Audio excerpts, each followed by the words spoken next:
Hey, welcome to the channel. Here in the video, we are going to talk about Govee H6008 Error Code 11. The error reads, "The resource is going to be updated." Before we proceed, we want to let you know that we used AI for the voiceover and some graphics. However, all the information shared has been manually researched and is not AI generated. As per our research, the error comes when users try to connect to their H608 bulbs after the latest app update. According to our research, this error started occurring after the recent app update and prevents users from connecting to the bulbs. To deal with the error, the first thing we suggest is to download the Govee app as an APK file. Some users shared that after installing the APK version of the app, they were able to connect to the bulbs without any issues.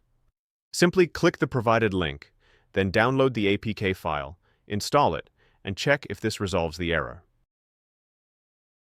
At last, if the error still persists, then submit a support ticket to Govee.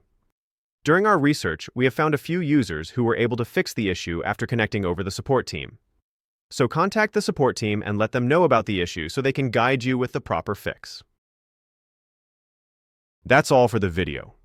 If this video helped, don't forget to like, share, and subscribe. Have any questions or issues? Drop them in the comments below. Thank you.